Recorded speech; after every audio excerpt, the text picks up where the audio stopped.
Pas facile de manier la moissonneuse dans ce type de parcelle. Il faut slalomer entre les arbres. Car ici, les noyers côtoient l'orge ou même le blé.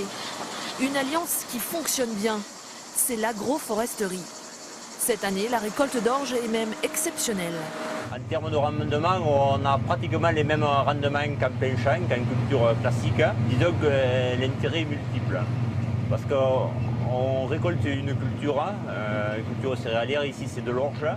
Et au bout de 30-35 ans, on pourra récolter les arbres qui sont des noyers et qui apportent une forte valeur ajoutée à la parcelle.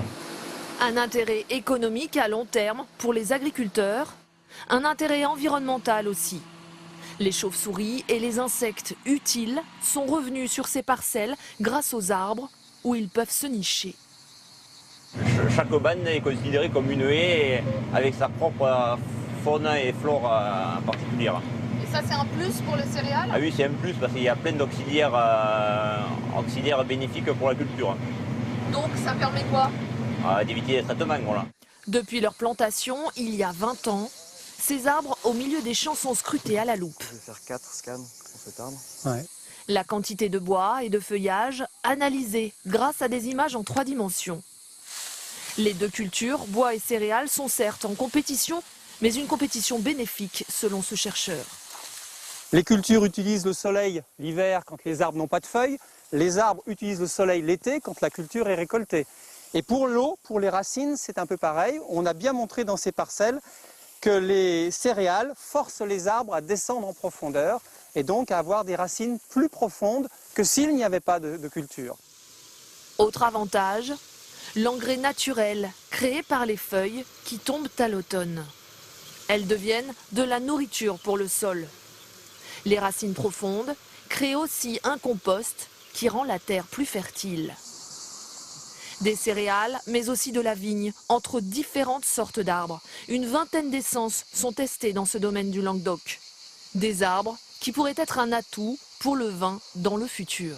Avec le changement climatique, ici on craint beaucoup d'avoir trop de chaleur, des maturités trop précoces. Et l'ombre des arbres peut retarder la maturité et donc améliorer la qualité du raisin.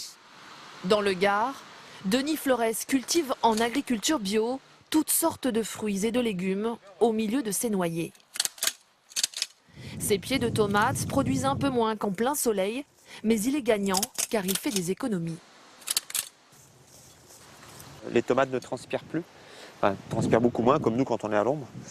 Et du coup, elles ont besoin de beaucoup moins d'eau. Voire pas du tout? Voire pas du tout, puisque cette planche-là, elle n'a pas été arrosée depuis qu'on l'a plantée. Et c'est grâce surtout aussi aux copeaux de bois. Donc ça, c'est des branches qu'on coupe des arbres, qu'on déchiquette et qu'on étale par terre pour faire une couverture. Ça permet de garder la fraîcheur et ça permet d'apporter de la matière organique, donc de l'engrais. Chaque année, 3000 hectares sont plantés en agroforesterie, en culture ou pour l'élevage dans les prairies. Une technique qui reste minoritaire, moins de 1% des terres agricoles françaises.